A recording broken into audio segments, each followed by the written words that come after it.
with you, so you have it as a resource here. Um,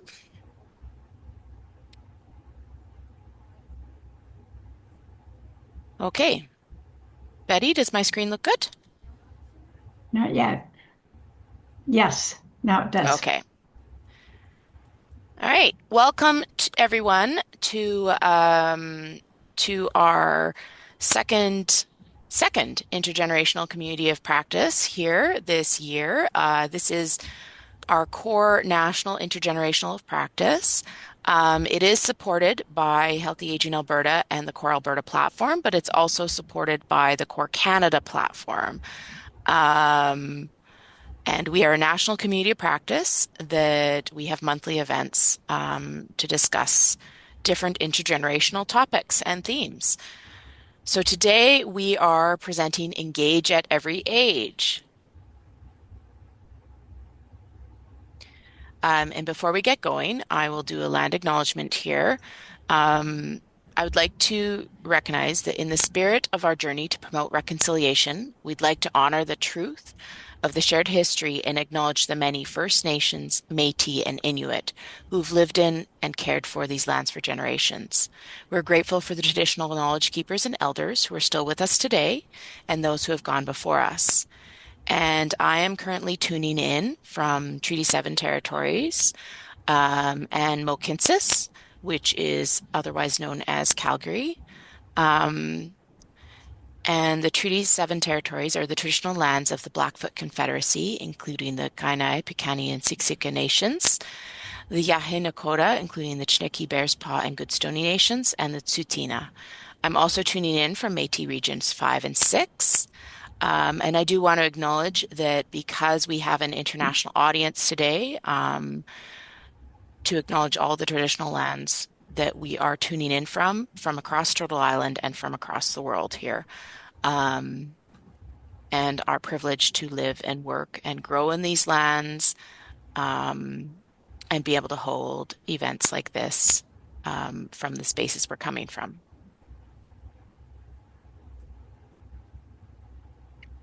So some housekeeping.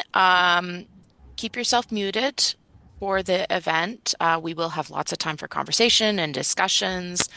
So you'll have a chance to unmute yourself. You're welcome to keep your video on or off. It's up to you. Um, if you have any questions throughout, you could put them in the chat there, and Jose will address them in a bit. And we'll also have some time for conversation. You can also give your reactions how you would like, or raise a hand at some point if you would like. As I mentioned, this session will be recorded and we're going to put it on the Core Alberta and the Core National platforms. So you'll have access to the recording afterwards when you're looking for it. It'll be in our two group spaces there. And as well, Betty will send out the link here after the event so that you have it directly if you wanted to rewatch anything from this session. And the core platforms are supported by their provincially and nationally coordinated learning platforms that are designed to strengthen the sector, increase our organizational and sector capacity through information sharing, training, mentoring, communities of practice, policy development, resource development, and collaboration. So we have three core platforms. We have Core BC, Core Alberta, and Core National. This group runs in both the Core Alberta and Core National platforms. I represent Core Alberta, so I'm representing Healthy Aging Alberta, backboned by United Way of Calgary and area. But our group is also in the Core National platform, which is backboned by Help Age Canada. And even if you're outside of Canada, you're welcome to use these platforms. They are resource sharing for the senior serving sector. There's lots of wonderful resources and webinars and different things on there that you can tune into and help build your capacity. And we'd love to have you in those spaces, and join us. All right, I'm going to pass it over to Betty, who's going to talk a bit more about our team here. Okay, and like Stephanie said, welcome everybody. This is very exciting. As like we're excited for the topic today and for our guest. But before we get started with that, let me introduce you to our planning team. So, unfortunately, as with any planning team, everybody is always busy. And the people on this team all volunteer their time to be on this team. Nobody actually, it's not in their role or their job description where they work to do this. So we really appreciate everyone. So I think probably everybody knows who I am. I'm work with Good Links Intergenerational Practice. I'm a trainer and a consultant. And Jane Atkins, she's the co-chair of Sundry Senior Spruce Society in a little town north of Calgary. Stephanie, who you just heard, is the engagement and communication specialist with Healthy Aging Alberta. Rochelle Patil, she's a social gerontologist in Toronto. Deanne Drouin is co-founder of I don't know French, so Gener Actions, and she resides in Ontario and Victoria. Wouldn't that be nice? And Carrie Albert, you've probably heard her. She's the teacher of the intergenerational classroom in Saskatoon. And Tracy Swim is the founder of WIN Intergenerational Network in Montreal. So now I'm going to hand it over to Deanne. And Deanne, I'll let you facilitate the rest of our time together. Thanks, Betty. Hi, everyone. Welcome. I have the pleasure of introducing Jose Alejandro Fernandez Cruz. Jose is a registered early childhood educator. He has a bachelor's degree in early learning and community development. Jose is the intergenerational program coordinator with Andrew Fleck Children's Services in Ottawa, Ontario. And as part of the Engage at Every Age Intergenerational Child Care Project, Jose conducts research in the best practices of shared space intergenerational programming and facilitates the involvement of older adults in these programs. Thank you, Jose, for joining us today, and I send it off to you, and really looking forward to sharing this time with you and the lessons you've learned in the job, the important job you hold. Thank you so much to all of you for having me, the core team, and a big thanks to all of you attending this meeting for the work you do in intergenerational development. It's really important, and it's oftentimes not easy. It's a very novel field for a lot of us. A lot of us feel like we're piloting the plane as we're simultaneously building it. So big round of applause for all of you, pat on the back. Very important work we're doing. So I'm a big believer in pictures are worth 1,000 words. So I'm going to bring up a video here which showcases one of our sites and an interview with one of our grandfriends to really get to the core of what we're trying to achieve with the programming at Engage at Every Age. Stephanie, I'm going to bring the video up. Do you mind just giving me a thumbs up if the audio is playing? Sure thing. Thank you.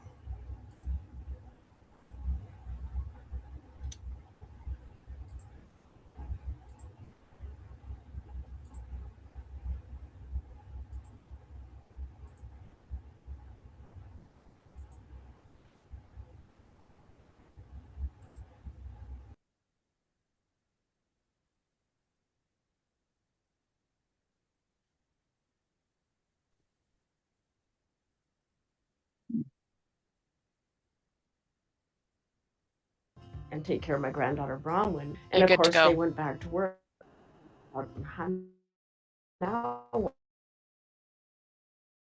what? And then my daughter-in-law said, "There's a program here. You might want to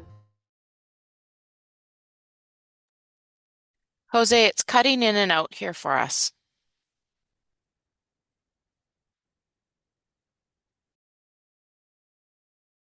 join."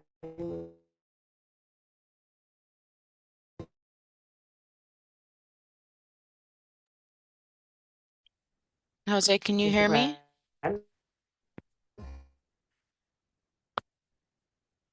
Grandparents program.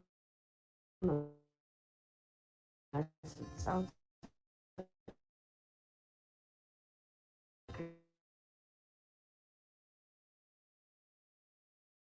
a good idea."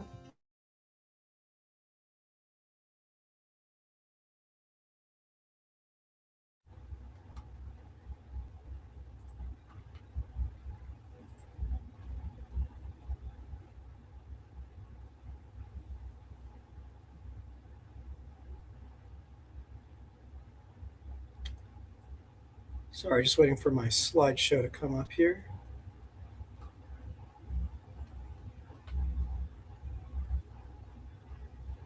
Jose, did you realize we really couldn't see the video because you froze? Oh, yeah, So I'm if sorry. I'm getting a low network bandwidth warning first I now. thought it was me, but if you want to try it again, if not, we'll just go on with slideshow. And then maybe later you can show it. Yeah, and I can also include it in the post-meeting package.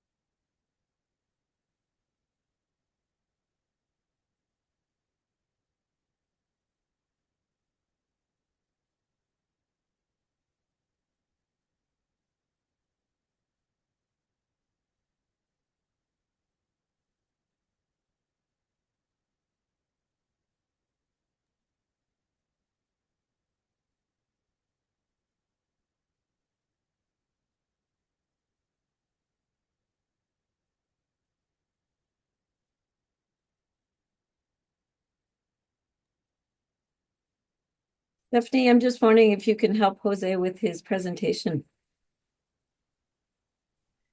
Yeah, Jose, your presentation isn't showing. Do you want to send it to me and I can screen share for you? Do you know what? I've got it. Okay. I'm just pulling it up. All right. Betty's gonna screen share here then.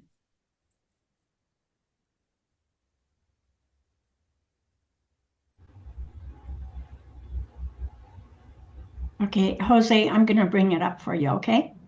Awesome, thank you. Yeah, I don't know why my network's having some problems right now.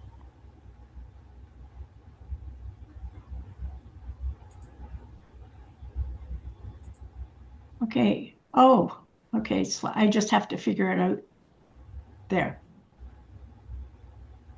Okay, you'll just have to let me know when to forward to the next slide. Yeah, looks Yeah, good, Betty. absolutely. All right. So yeah, my name's Jose Alejandro Fernández Cruz. I'm the program coordinator with Fleck Children's Services, and I work with a few other organizations in Ottawa to bring forward the Engage at Every Age Intergenerational Child Care Program. Next slide, please. So we developed this program in conjunction with the Council of Aging of Ottawa, which was our older adult connection, and Families Canada, which was our national partner and helped connect us to family service centers. Next slide, please. So today I'm going to be covering a few different things. First of all, I'm going to be going into depth about the Engage at Every Age program, talk about the benefits of intergenerational programming for children aged 0 to 6, what we tend to call the early years in pedagogy. I'm going to be giving a quick history of intergenerational family life in the Western world, the importance of intergenerational knowledge transfer, and the decline in intergenerational living and the effects that that's had. And lastly, why this intergenerational programming that we're doing is so important for renewing the cycle of learning. Next slide, please. So, when we first started our intergenerational project, we saw a few examples in Canada of childcare that was co-located near seniors' residences and long-term care homes, and we asked for tours of these sites because we really wanted to see what was going on there. And the more research we did, the more we realized that yes, while there was co-located childcare and long-term care assisted living, the programming was very shallow. It focused on routinely scheduled visits, doing pre planned activities that weren't informed by the needs or interests of the stakeholders, and oftentimes didn't even have the same individuals week over week. As such, it was very staged and there wasn't really a relationship being built. So we took a step back and started thinking about what we really wanted to achieve with this intergenerational program. And we decided that the emphasis should be on facilitating a relationship between the children and the older adults. And that relationship was going to be a vehicle for future development, not just during the program hours, but outside and into later life. So we fully believe that children and older adults both benefit holistically from shared interactions, that intergenerational programming creates a community hub space where the young and old can connect, and that these relationships then expand outside to include the family, the caregivers, and the staff as well, and that intergenerational programming is a catalyst for continued and sustainable development within the community. In a way, it parallels the existing knowledge transfer across generations that we've always had in our society. Next slide, please. Uh, as fundamentals, we believe that if you're going to have shared site intergenerational childcare, visits have to be frequent, minimum once a week, and honestly, possibly 2 or 3 times should be the minimum, which is a lot easier when they're co-located. Consistency, it should be the same children, grandfriends, and staff interacting at every visit so they have the time to become familiar with one another, to continue activities they've been working on and host bigger projects, and build that rapport and that relationship. Remember each other's names and faces, remember little anecdotes and preferences, and actually get to know each other as friends. And lastly, these interactions have to take place in a shared space which is dedicated to this type of programming, and as such can be decorated to the participants' preferences, can be used to showcase their achievements with documentation, and can be adjusted as their needs vary and change, instead of being an environment dedicated to one group or the other, which is just being visited by one stakeholder population. And in a sense, conveys the message of this space isn't for you, you're just a guest here. And the ultimate goal of this is the enrichment of the environment and thus the children's learning experiences.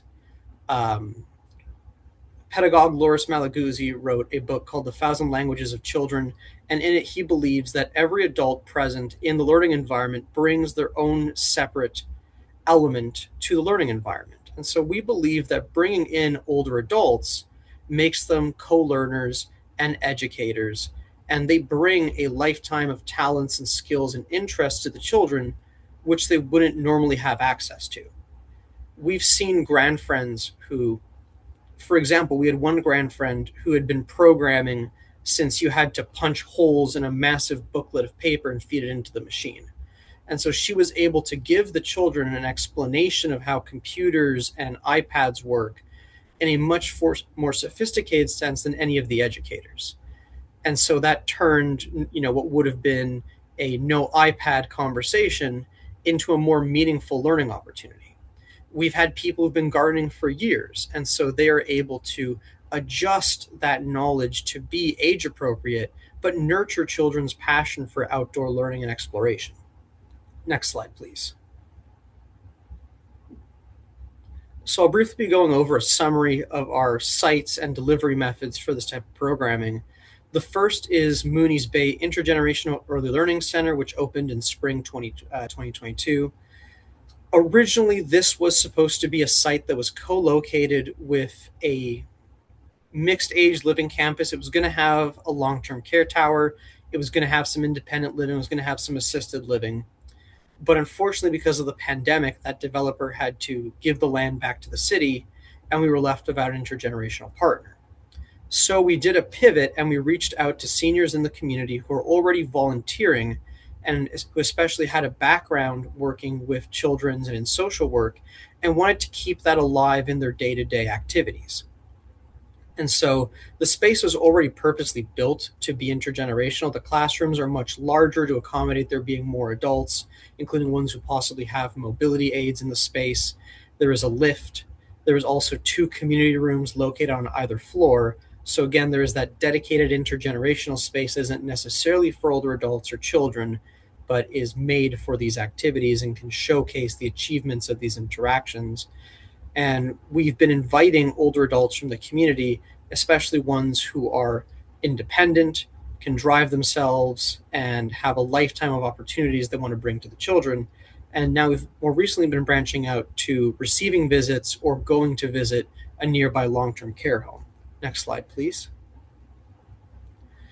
So the children, mostly are preschoolers, once a week, every month, walk approximately 1.5 kilometers to St. Patrick's Home of Ottawa, where 4 preschoolers go to each of the units to spend time with grandfriends, usually a recurrent 2 to 3. And this is really great because it allows them to actually build that rapport, remember faces and names. Some of them even know the names of the units, which are all named after Irish counties, and build that rapport and continue that learning. And our hope is that this will continue for years to come, and hopefully with some changes to the transportation situation in Ottawa with regards to paratranspo, we might even be able to do, a visit to them once a week, and then they visit us once a week. Next slide, please. Next, we have our Pearly Health Intergenerational Child Care Program opening in the spring of 2026. And this is a very novel program for Canada because it's going to be the first childcare program fully co-located onto a long-term care campus. We are not a separate building on the same campus connected by a pathway. We are actually directly on the main annex of the campus. We are a 2-minute walk to each of the units and a 1-minute walk from the entrance to the building. And thanks to our phenomenal relationship with Pearly Health, we are going to be engaging in intergenerational programming across the campus. Our plan is that every day in the morning, the toddler and the preschool program will each be going to visit one of the units or one of the outdoor courtyards to do regular intergenerational free play with the residents and tenants of Pearly Health. And then in the afternoon, they're welcome to come join us in our yard or to meet us in one of the common spaces to continue these activities. As well, we'll also be dining with the residents in the dining rooms, and we'll be invited, not just the children, but also the families of the children, to all the events on campus, thus fully stitching us into the pre-existing culture. And this is really great because as we've learned for our journey, because of the different ministerial needs of early learning and long-term care, co-location ensures that regardless of the weather circumstance, of outbreaks, of changes in the needs and ages of the children and older adults involved, you can still do some programming. You can still have those frequent, consistent visits that build and then nurture those relationships to ensure that transfer of knowledge survives. Next slide, please. And because we just couldn't wait to get the doors open, we've actually been running an intergenerational play group at Pearly Health for 4 years now. And so how this works is that we have a playgroup coordinator who goes to Pearly Health once a week on Friday and sets up one of their games rooms to be a little classroom.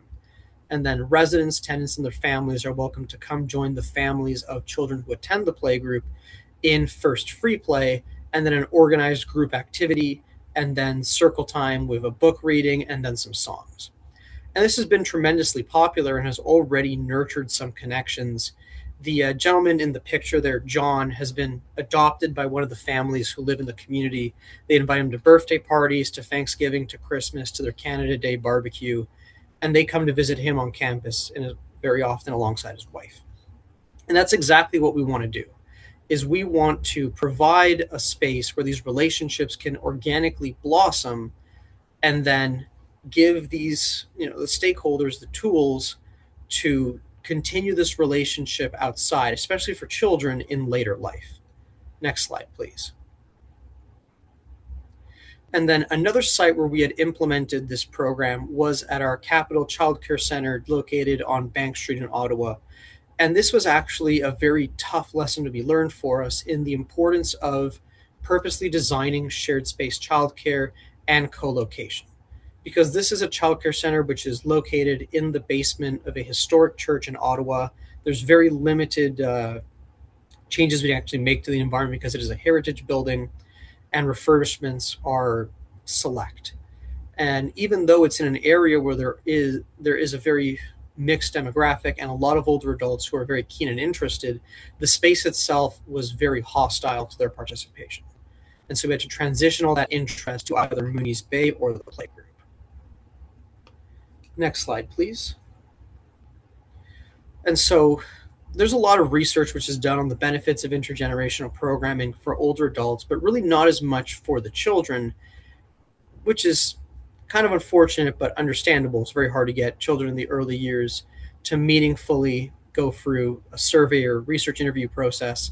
And a lot of this has to be inferred on their behalf while taking their agency into account. But we know, for example, that intergenerational relationships contribute to healthier brain development. It was in Alberta, they have the Alberta Family Wellness Institute has a wonderful program called Brain Story, and they pioneered a concept called serve and return. In essence, children in the early years learn about the world through co-participation with adults. They see a stimulus and they respond to it, and then the older adult reciprocates, almost like kicking a ball back and forth. The more adults you have in an environment, the more serve and return interactions you're going to see proportionally. Because you have more adults in the space to be facilitators and co-learners, you're going to see more interactive and cooperative play, not just between the children and the older adults, but also among themselves. Having more adult role models better models patience, sensitivity, compassion, respect, and empathy for people with different needs than themselves and different abilities. We see greater social acceptance of everybody, especially the familiarity with there being different types of adults in the environment. I'll go into that a little bit more later. Enhanced language and learning, because again, older adults bring with themselves, again, a very expansive diction, different phrases, and even different exposure to mediums such as literature and music, which the educators normally wouldn't think about.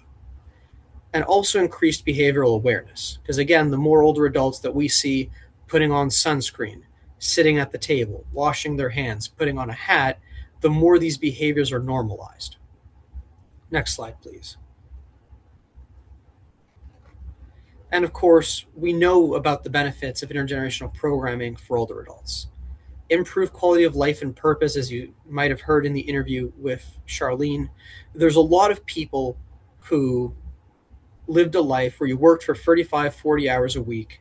You were in person, you met with people, you talked, you went through problems, and for whom the sudden shunt into retirement is very daunting. And so this gives them a way to actually keep those social skills alive and rejuvenate that purpose. We see a decrease in isolation, an improved sense of self-worth, improved cognitive health, again, keeping those social, emotional, cognitive skills active. And children are a phenomenal incentive to go out and be active. At Andrew Fleck Children's Services, we're very keen on outdoor nature-based play, spend as much time outdoors as we possibly can, and the children are a phenomenal incentive for older adults, even ones with mobility aids, to come outside onto the pavement, onto the grass, and follow along with the children as they explore a courtyard, a small wooded glade, or even just the path between one location and another. And then for some older adults, it's an opportunity to develop new skills they haven't had before as they are co-learning with children or as they are taking on a more leadership position and disseminating this knowledge. I'll go into that a little bit more later as well. Next slide, please. Okay, so I'm going to, in 5 minutes, quickly open it up to the crowd because I'd like to know, how have your intergenerational connections shaped your life? What is who is an older adult that you've known from age 18 and lower who has really shaped the person who you are today? The way that you think, the way that you reason, your personal culture and preferences, your tastes, your customs. Any volunteers?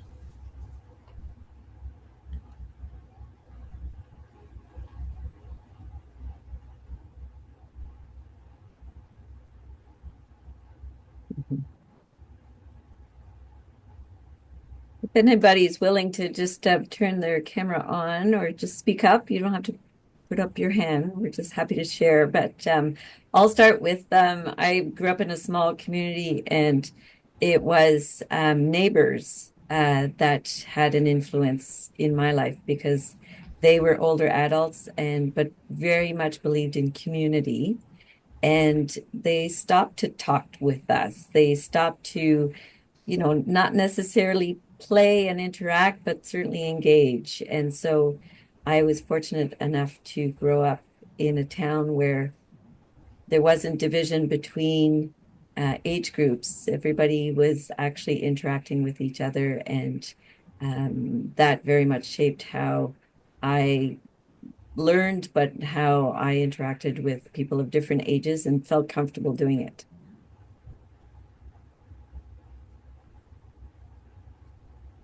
Is there anybody else who cares We to also share? have some sharing in the chat here. Great. So there's been Amy was mentioning it was their grandmother has really influenced them. Sherry said that it was their four grandparents and their great grandmother. Uh, Chris mentioned their grandparents, extended family, great aunts and uncles, and their church community. And Severia uh, mentioned it was their family reunions with aunts, uncles, cousins interacted together. Go ahead, Oh, I see, Rochelle. see Rachel. Oh, Rachel, sorry, not Rochelle.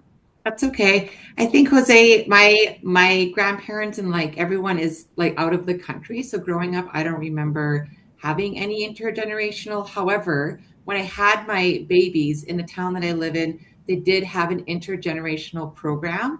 So at the seniors home, so I brought my babies there to that program, and then through that program, not only did like my babies obviously have a like children have a wonderful experience there, but like I built relationships with the seniors at that facility. Do you know what I mean? So like not only was my like kids really benefiting from it, like I as a caregiver also was like in there inadvertently, which really meant a lot in those early days of having a baby. So yeah, that was just I just remember that being really meaningful. That's lovely. Do you mind pulling up the slide again, Betty?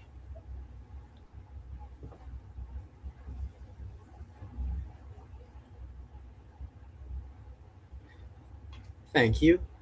Um, so for me, I'm in a similar position to Rachel. I came to Canada at a young age, and my grandmother and grandfather stayed behind in Cuba, and then later immigrated to the United States. Though we still see each other very often. But most of the older adults that I had in my life at a young age were people from the community, family, friends, people from my church. And one thing that I learned was that there really is no easier way to gather knowledge than listening to the stories of others and processing that. Um, we had two family friends who we met very, very early coming into Canada who were very wonderful to us. A Italian Canadian couple called Carmen and Gordon. And Carmen was a very generous person. She always invited us to her house. You know, she kept a lot of her Italian culture there, but she also very well understood Canadian culture. You know, Heinz 57 type conglomerate culture. And so she explained holidays like Thanksgiving and how Canadians celebrated Halloween, Christmas, Easter to us, and invited us to her dinner table to share some of our traditions with her. And she also spent a lot of time taking care of me and showing me life skills. And I remember that she had this like ridiculously dry, sarcastic sense of humor, very akin to Norm Macdonald. She had in her basement like Life magazines sorted by decade. And so when I was bored to tears, I'd just go through of them. And so one time I came across one which is about the Kennedy assassination. And she asked me what I was reading. And I just said, you know, the president was dead. And she kind of blinks and looks at me and says, I didn't even know he was sick. You know, that type of humor. And Gordon was someone who, when it came to explaining risk and caution and planning, was phenomenal. He told stories in a way that you felt you were there. You could taste the wine, you could see the dust, you could feel the fear he was feeling, but at the end of the day, you understood the message. So there's a lot of things, you know. He fought in the Second World War, served in the Italian theater, and then he was a police officer afterwards. So there were certain things such as not drunk driving, not giving away your address to strangers, things like that, which he explained with anecdotes from his experience in such a way that I really understood how and why to discern. And that's what I think is really important about these intergenerational connections, is that across the generations, we are able to share knowledge of the good and the bad that has happened to us about circumstances that are going to be with humanity and have been with us since the dawn of time until the end of days, and pass on these lessons to generations to come, while at the same time inspiring their creativity and their passion to discover the new and the unexplored and improve. Next slide, please. So it's very safe to say that intergenerational programming is nothing new. If anything, what we are doing is reconstructing historical means that we've had of transferring knowledge across generations because we had to. Because throughout most of human history, we have lived in family based groups. Some may call it clans, some may call it tribes, but you had a very close association with your bloodkin and with those who lived around you for connections to land and marriage. And oftentimes, this led to larger family structures where people cooperated extensively to engage in agrarian work, in a trader vocation, and for protection. And so these intergenerational connections were the way through which we passed this on, as well as cultural traditions, knowledge, language, stories. Next slide, please. But with changes in technology and land access starting about the 1890s and then hitting a peak in the 1950s, we've seen a transition away from that towards the nuclear family of a couple and their children, and maybe sometimes, the parents of one or the other living nearby or in proximity, but rarely in the same family home. And so this leads to a decline in these connections because we're no longer sharing a home, cooperating on tasks, and turning to the older generations for this immediate knowledge. And so that's now gotten to a point where children at a very young age are siloed off into childcare and then the school system, where their only other peers are children and their assigned teachers of authority over them. And at the same time, we have older adults who are shuttled off post workplace into retirement living and activities which are marketed and designed specifically for older adults, where their only other peers are older adults. And if they do interact with younger people, it's oftentimes employees of this program with whom they don't really have an egalitarian relationship. Next slide, please. And that's going to pose a bit of a problem because we're getting to a point now where the silo for children and the silo for older adults are roughly the same size. And the silo for older adults is growing rapidly. Right, by 2045, about 1 in 4 Canadians is going to be over the age of 65. I actually think, based on the census data from this year, it may be sooner than that. Next slide, please. And we've already peaked over the point where there are officially more older adults than children. And so now we can clearly see that these two populations can really benefit from one another. And maybe keeping them in this silo is not sustainable for the time that may come. Next slide, please. Give it a few seconds and the GIF should play.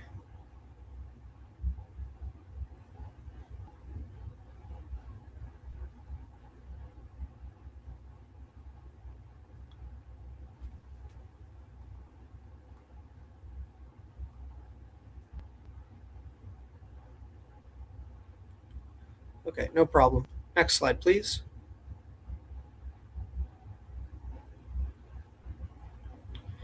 And so what this siloing is creating is what experts call the social isolation crisis. And the two groups that are most affected by this are children, especially in the teenage years, and older adults. And we see this in a lot of different ways. It leads to a higher casual normalization of ageism. It's having very serious mental health impacts on youth and older adults.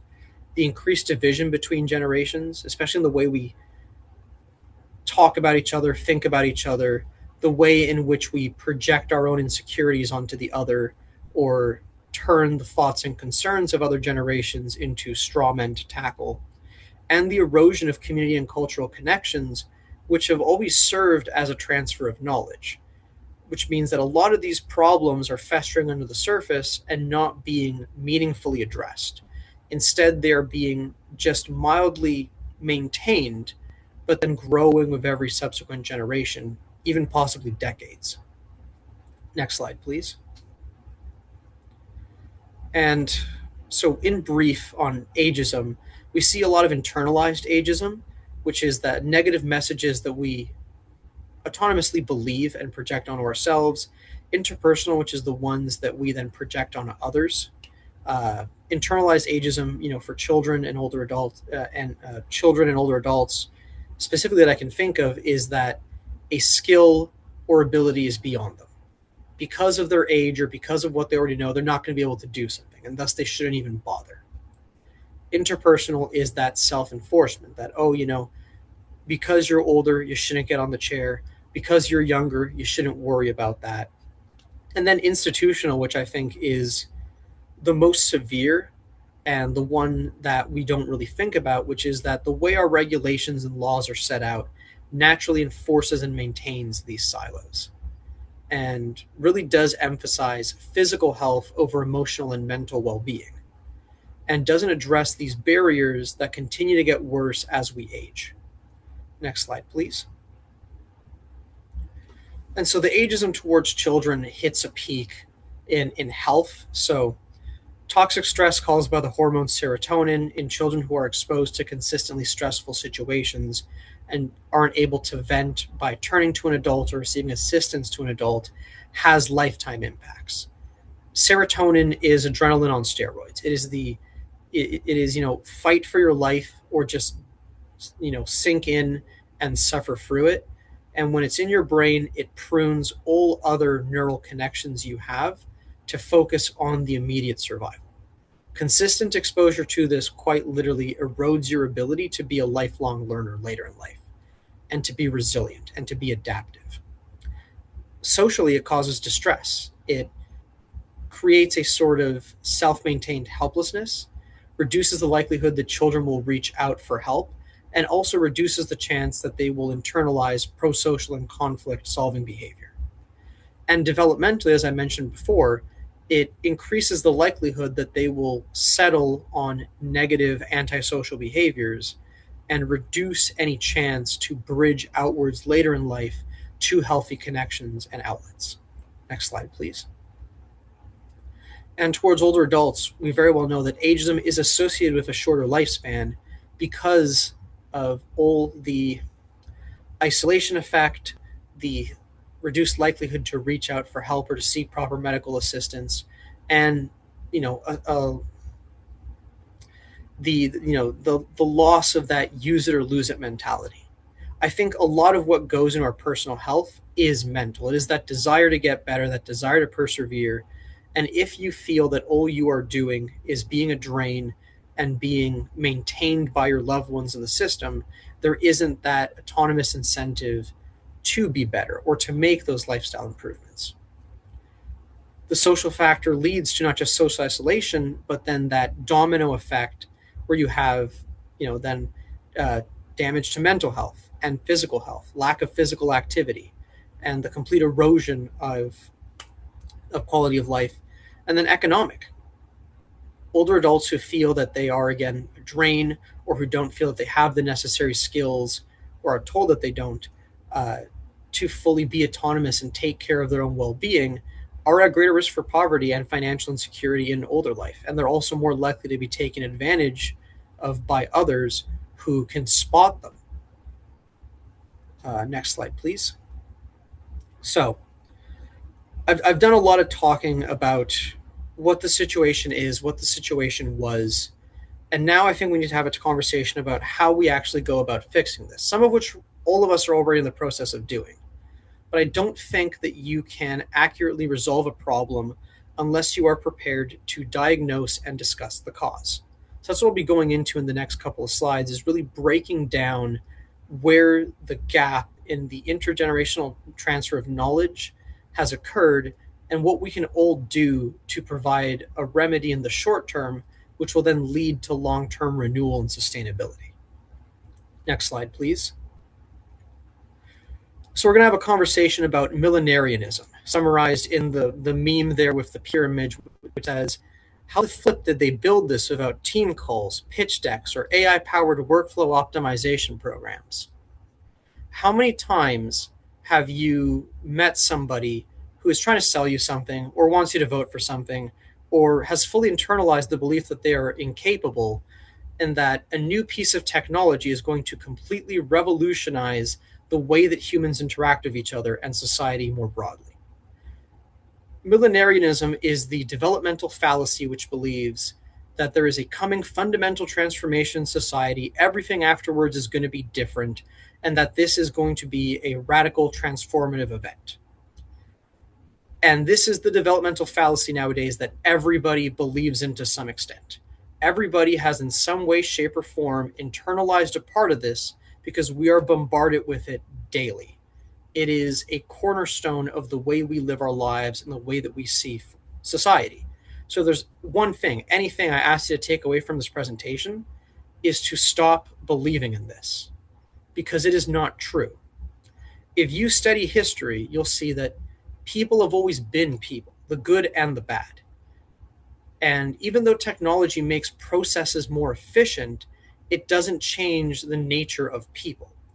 Many of our traditions and the skills that we have passed on along through these intergenerational connections are not to deal with resource issues or material concerns, but the interactions between the material and the human. And so now that we're seeing that breakdown, oftentimes we're experiencing the same sudden changes in society generation over generation because we've forgotten the behaviors or simply never been taught the behaviors to cope with the human aspect of that. So I'm going to ask just the crowd to come forward. Anybody who has a memory of when we used to use checks as our primary form of external banking, what are some skills we developed or some resources you were taught or shared with to preserve your personal finances while using checks? What are some things you did to ensure financial safety?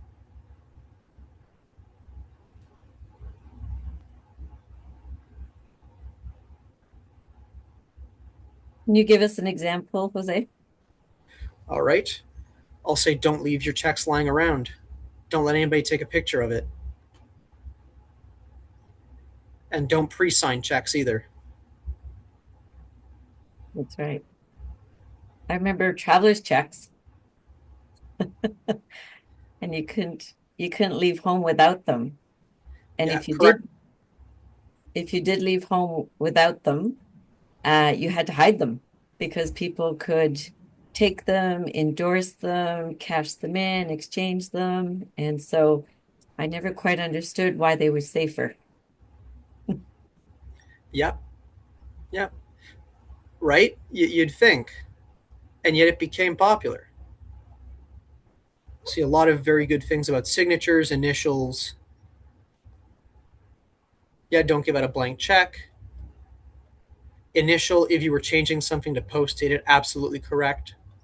And yeah, Saveria, having a very flourished signature was a lot harder to counterfeit. If you don't mind bringing up the slides again, Betty.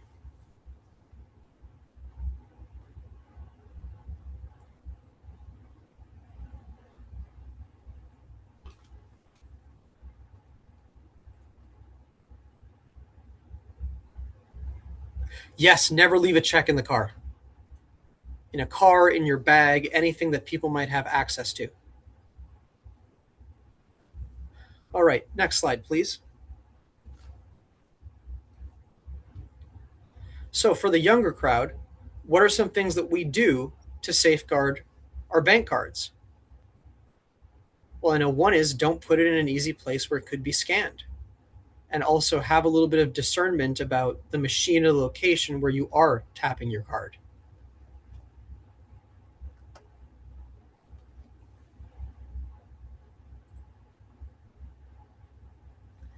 Any other suggestions in the chat?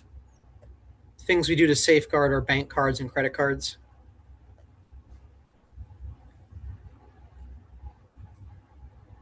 Yeah, special purse, cut up old cards, cover your PIN, absolutely. Yes, monitor your online bank statements. Be aware of what is going in and what is going out.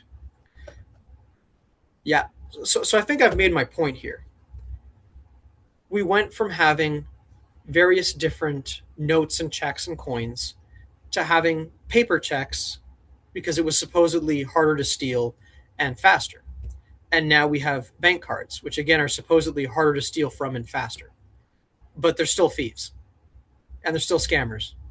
and there's still fraudsters, and there's still cheats. So the technology hasn't really changed. Well, it's changed the speed at which we can make transactions. It hasn't changed society.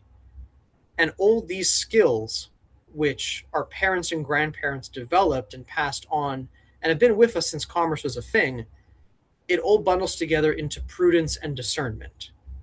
This idea that no matter how you are conducting a transaction, you are cautious, you are observant, and you are aware of what is going on so that you don't get cheated.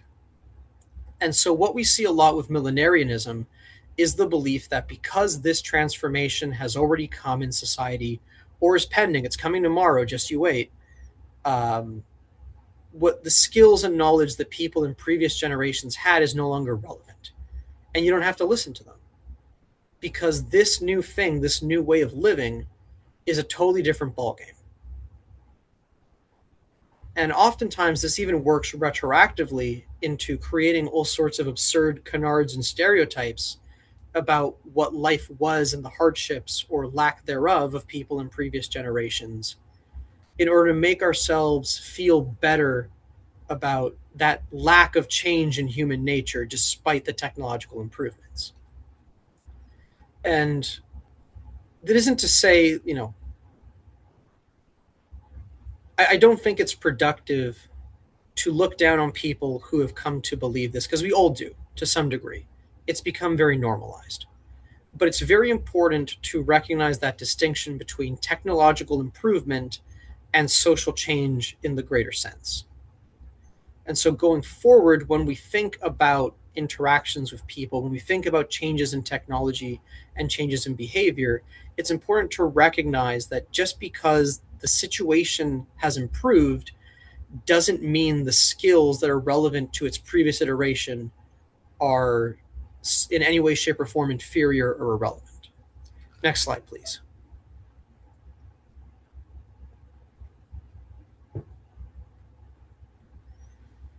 So let's talk about repairing the cycle of learning. And first, well, what is the cycle of learning? So I'm going to go through a few different pedagogues here that have contributed to the way that we understand it.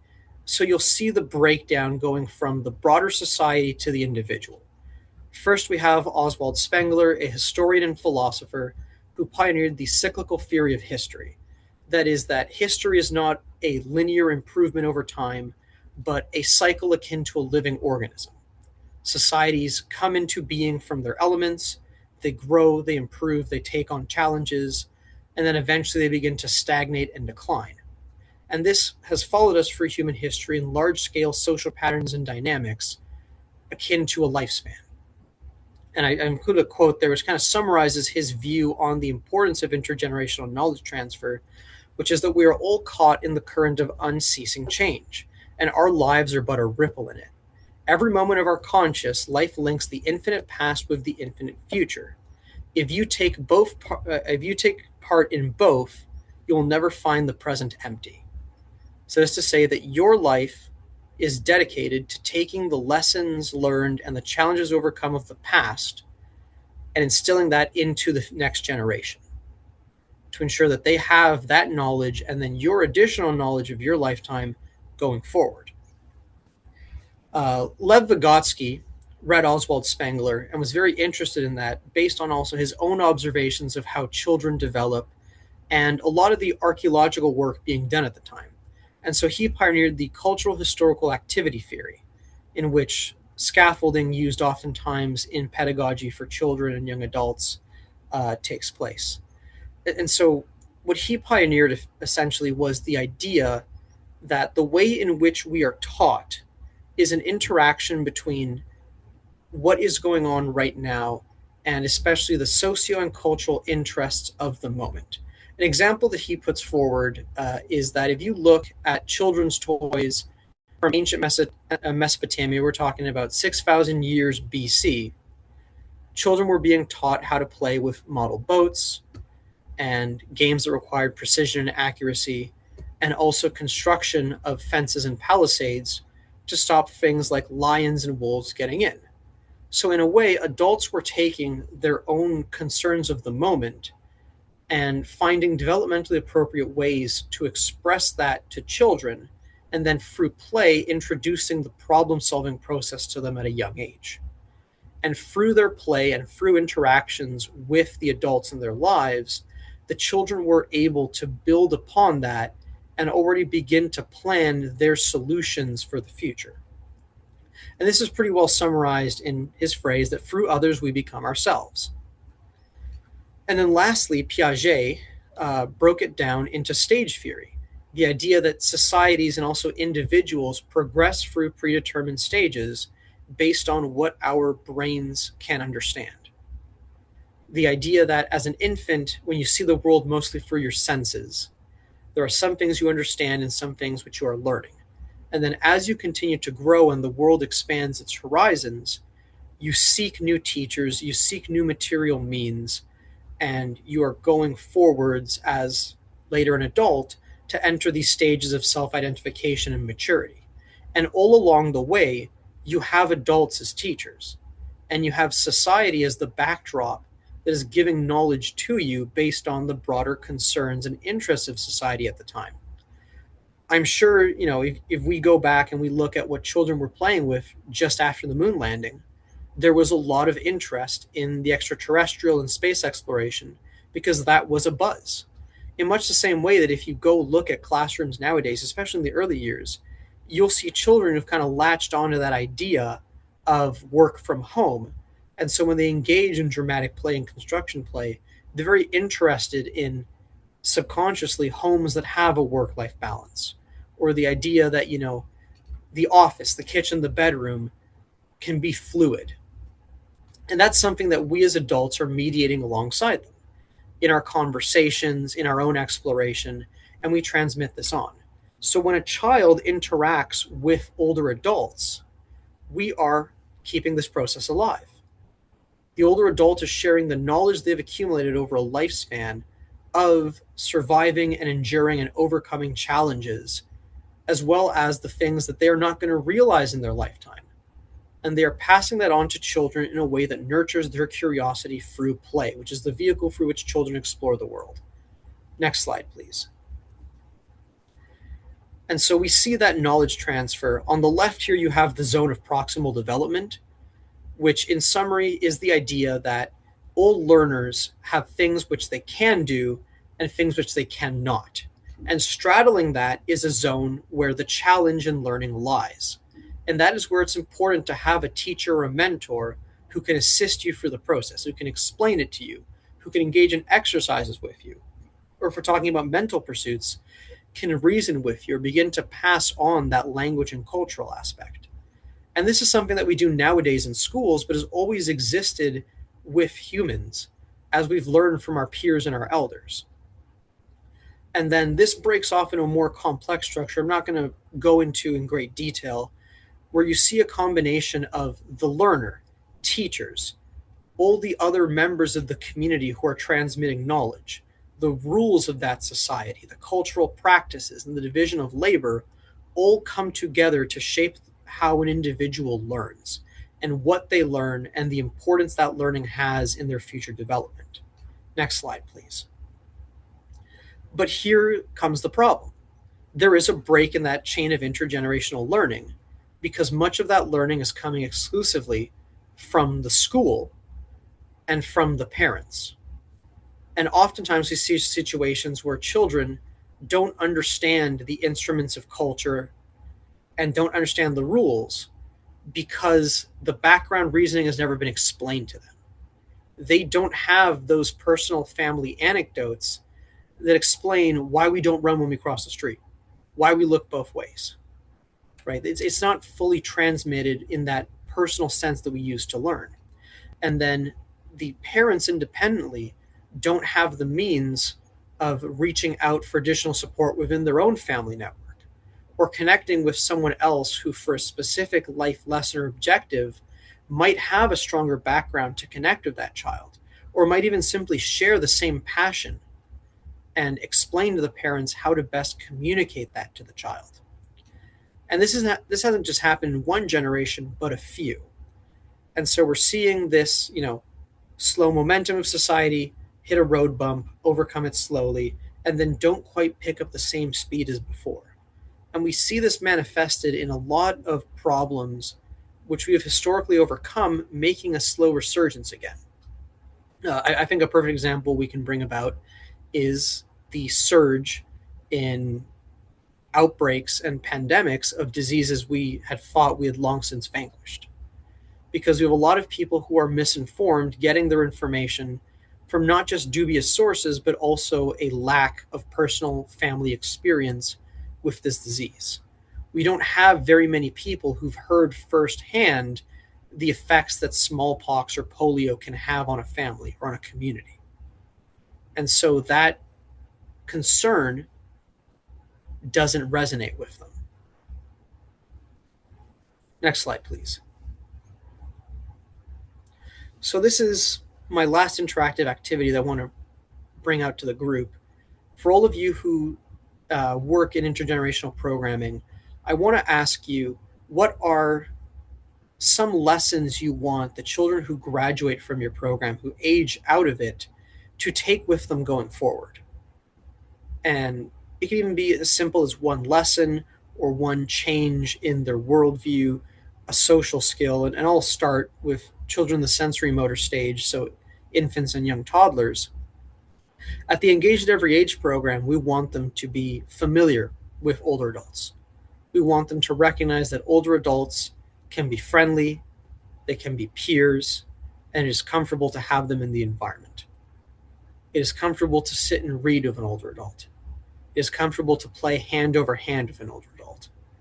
That older adults can be partners in exploration and communication and art. Is there anybody from the 2 to 7 year range who wants to share?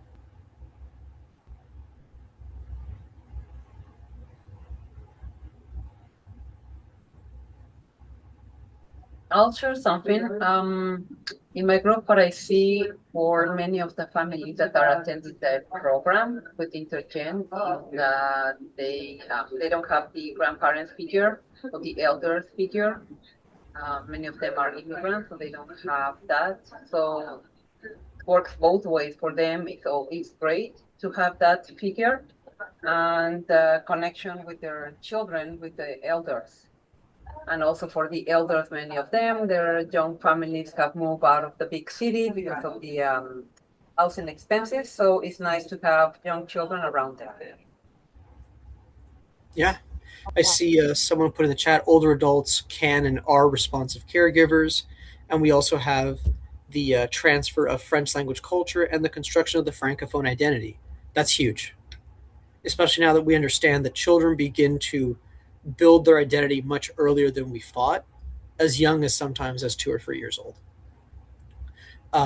Anybody who wants to share their desired lessons imparted or broader learning moments for children aged 7 to 11. So those who work with later elementary school and into middle school.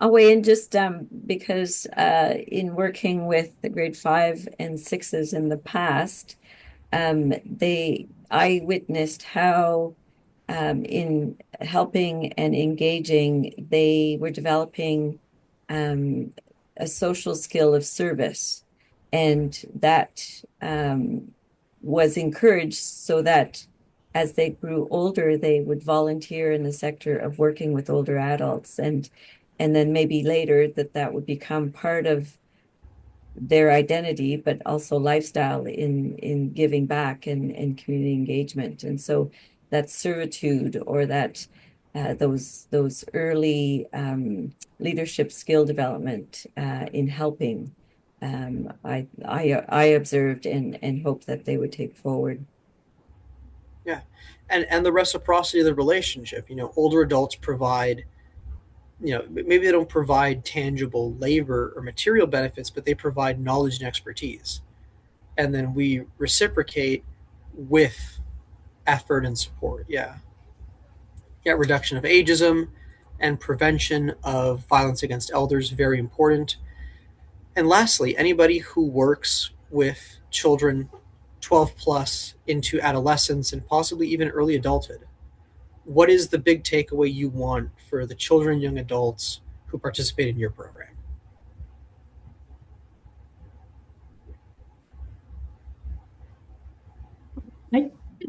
Excuse me, I can speak to that because I work with teenagers and university students in intergenerational programs. And what I have noticed is what I often hear the students say, you know what? It doesn't matter what the age is, you can be friends. And so they have learned that they can be friends with the older adults.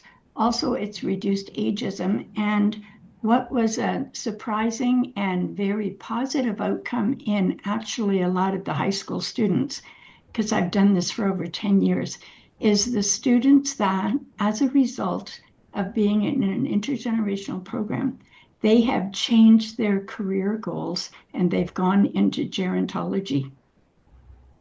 That's awesome. Or into some kind of medicine. Yeah. Yeah. Yeah. Exposure to new careers, very important. So, what I'm trying to get at here is that when we begin to connect children and older adults at younger ages, we don't just begin the normalization process earlier, but we plant the seeds for future social, emotional, and cognitive skill development. Because it's one thing to begin to connect them when, they're 7 to 11 years old, or when they're 12 plus years old, and there's a lot which has already been sealed in. We can make some tweaks, but the people they're going to be has already sort of come into being.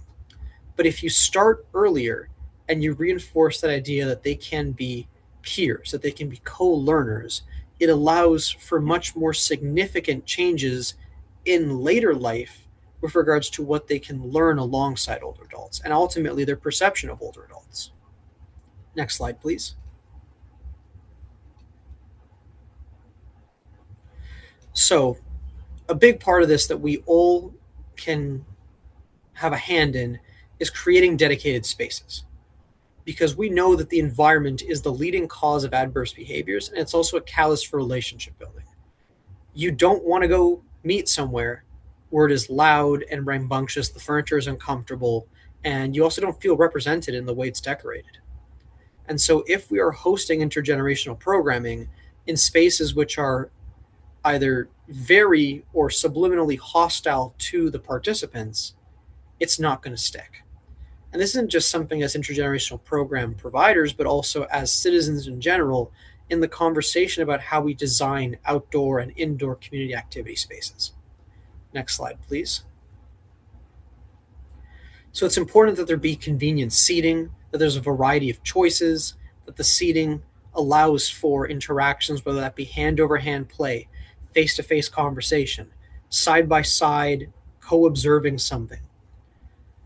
You also want there to be diverse and engaging materials. So with regards to children, what that means is a wide array of open-ended opportunities for different types of play, which at the same time are familiar enough to the older adults that they give them what I call permission to play. It opens that door to say, it's okay to be silly. It's okay to dress a doll. It's okay to play with a dollhouse. It's okay to stack blocks. You are a co-learner. Or maybe even this is something which has always appealed to you, like art or dramatic play involving cars. Is the space accessible for individuals using mobility aids, especially outdoor spaces? Is this a space where the children are going to be able to engage in nature-based play alongside the older adults? So a big part of how we design our parks and outdoor spaces. And is there a designated space for relaxation and decompression? Because people are more likely to take part in longer visits and engagement if they have the ability to break away, to self-regulate, or maybe to answer a phone, or just to have a moment to calm down and then come right back. Next slide, please. For the sake of time, I'm not going to go fully into this one, but it will be on the PowerPoint I'll share. Next slide, please. And then coordinating with older adult programs. Going back to what I was saying before, we need to move away from the innate silo. So with your older adult partners, you need to coordinate So if they are doing an activity which is aimed towards the older adults in the community, it's actually it's aimed towards the mixed age community. This is a summary of organizations we've worked with in Ottawa to begin that transition process of moving away from the idea of having an older adults barbecue or an older adults fair and making it a family event where they are welcome to bring their own grandchildren or their children or other people from the community who just want to have a hot dog and walk a track and look at vendors can come with their children and just innately co-locate both populations and give them a shared activity instead of creating events which are, yes, even though the main theme can be an older adult cause, it isn't marketed exclusively to older adults. Next slide, please. And then engagement styles. So what this means is finding a way that all of your participants, adults or children, can meaningfully feel that the program resonates with what they want to do.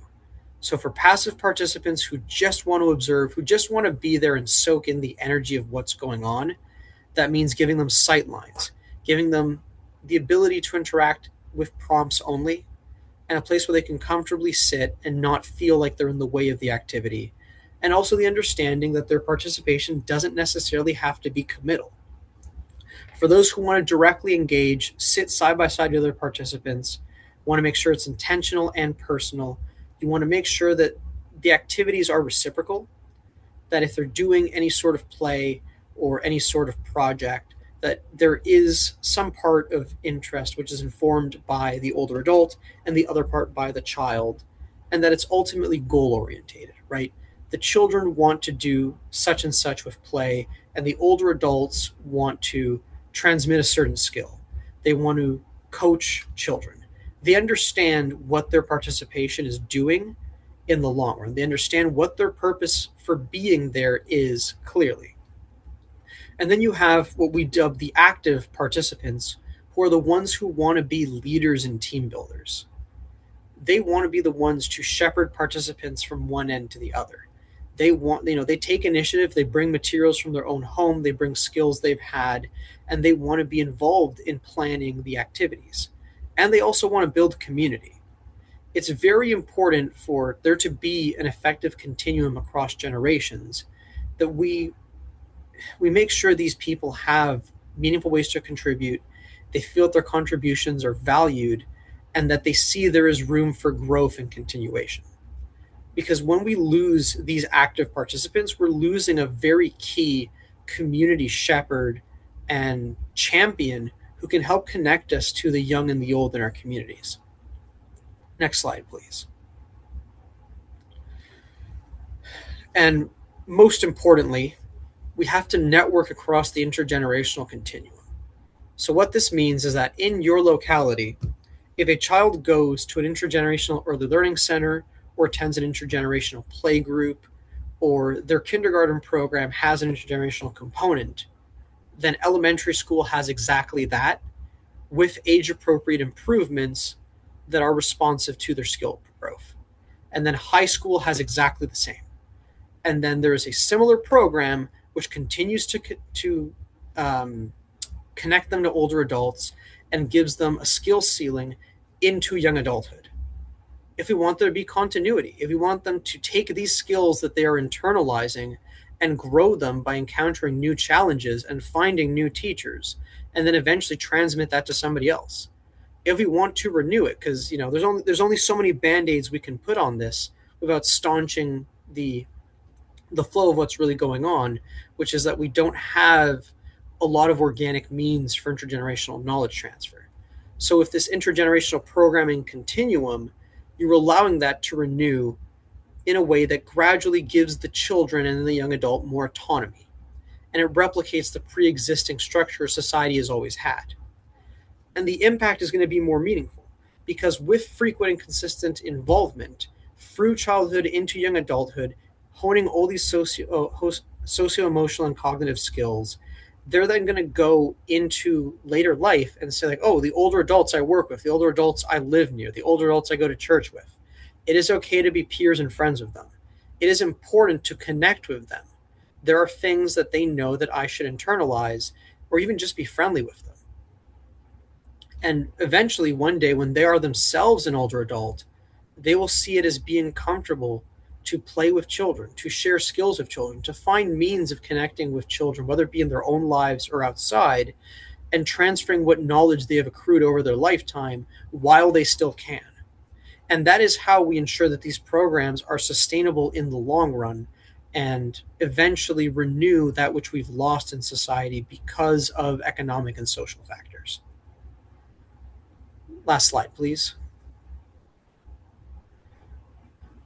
So thank you all so much for having me. It was wonderful presenting for you. If you have any questions or comments, you want me to elaborate on anything that I spoke about, I'm more than happy to. And I'll be sharing the PowerPoint later so you can get a closer read of some of the things that I talked about. Here, I see you have your hand up.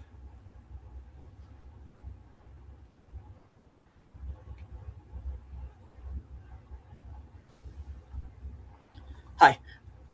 You had a question, Hero? Oh, okay. We do have a couple of minutes for some quick questions. If anyone would like to just speak up or put your hand up, and José, maybe we can have a couple of quick answers. You covered so much ground. I would like to ask just a quick question about safety and security measures that you put in place, and how have you had to advocate for changes so that older adults and preschool children can get together more easily? So the funny thing is, so are you talking about infection prevention and control, or more so physical safety, or both? Or both, but just the measures and policies that have had to come into place or are in place and had to change to facilitate bringing the groups together.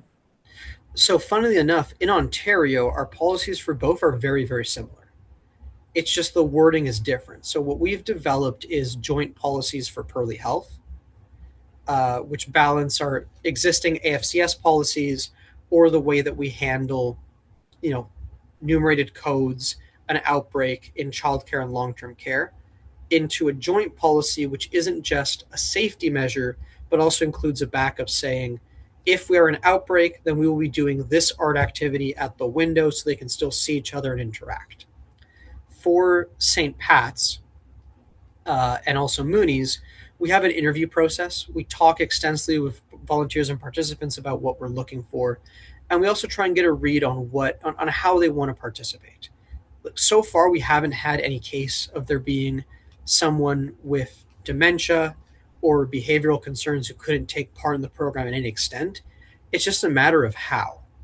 And that might be, for example, some children simply don't, the long-term care environment is uncomfortable to them. So we do our activities outside. And if the weather's inclement, then we do some play outside, then we come inside, do a quick art activity, then we're back outside. But we make it so that the environment suits the participants, not the other way around. And with regards to dementia, it's so for the children, they honestly aren't aware, and I say that like the children that we work with are in the sensory motor pre-operational stage. If they see someone laughing or crying in a fit or confused about where they are, they just respond as they would to their child. They give them a hug. They ask them what's going on. Sometimes they join in laughing as well. What we oftentimes see with dementia is that if the educators are uncomfortable or feel unsafe or unsupported, the children soak up that energy and then they begin to show it. So it's really important to train the staff, for the staff to feel supported and have the right tools at hand to respond, and then the children go along with it completely. And it's very similar for death and loss, unfortunately. There's no way to explain death to a 5-year-old in a way that's really going to stick, and they're going to understand the finality of it. But through honest communication, which does take into account the personal family values and the culture of the parents, we're able to share that in a way that is honest but respectful and doesn't promote fear or shame. Thank you. And thank you for your expertise. Hiro, I think you have a little question you'd like to ask Jose. Yes, Jose-san, thank you very much for your presentation. Uh, for dementia, I have some quite good example in Japan. Recently, I'm quite touched about this case. Um, we normally take the dementia as quite negative things, and in society take that the negative. But one of the restaurant, it's called mistaken order restaurant. All the dementia uh, elderly people serve the dishes, and teenagers and some adults are their customers. And 35% they ordered is mistaken. Uh, but the thing is that people more accepted. It's the restaurant gives you people mistake. People have some sickness, but we take it as a very positively.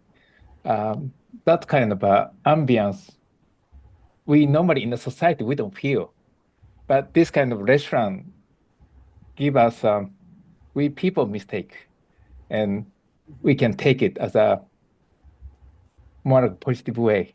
So I think not only dementia, other people getting older and other some negative things comes out, but somehow we can take it as a more positively or more like artistically a beauty part.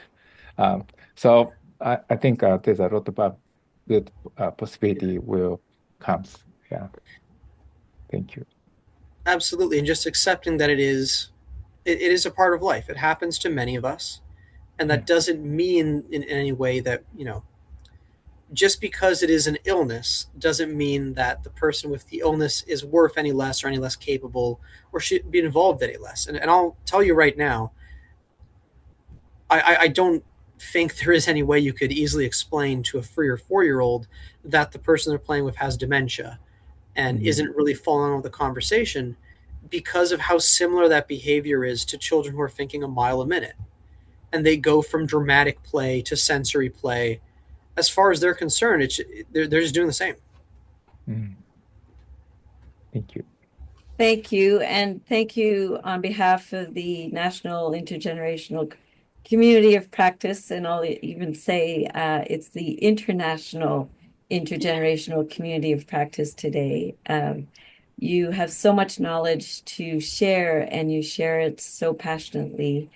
Jose, and you and I have collaborated and supported each other's intergenerational practices through the Ottawa Intergenerational Network.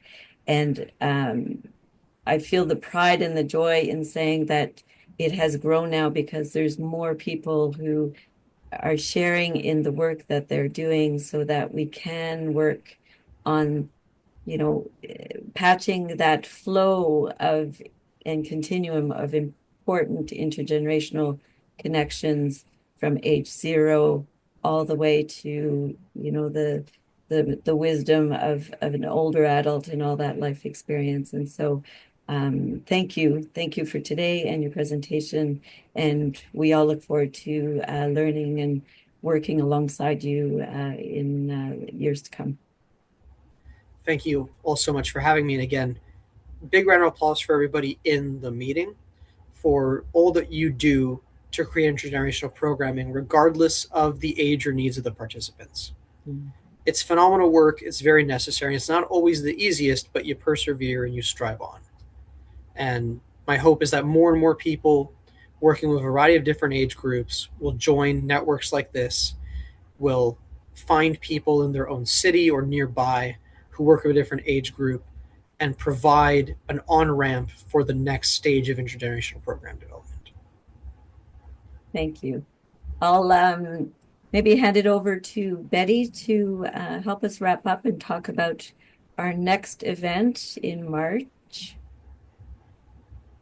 Okay, thank you. Thank you, Jose, so much. I was really looking forward to this, and you did not disappoint. So if you look in the chat box, you'll see a link for the feedback form. And so I'd like each of you to click on that link and take 2 or 3 minutes to fill that out. And while you do, I'm going to talk to you about what's happening in March. So the theme is bringing generations together, which is kind of the theme for our whole community of practice.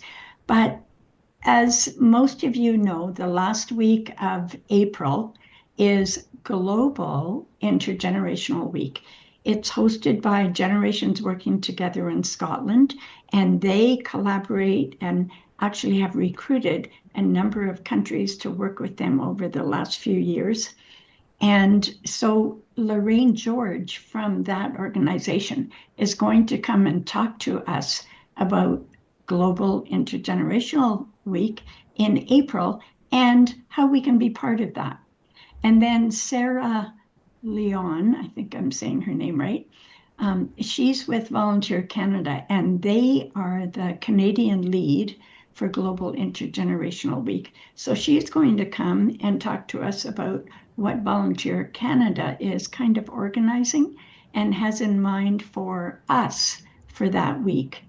So please come. I'm going to, in the follow-up email, I'll send you the registration link. That's exactly 4 weeks from today, Tuesday, March 24th at 10:30 Mountain Standard Time.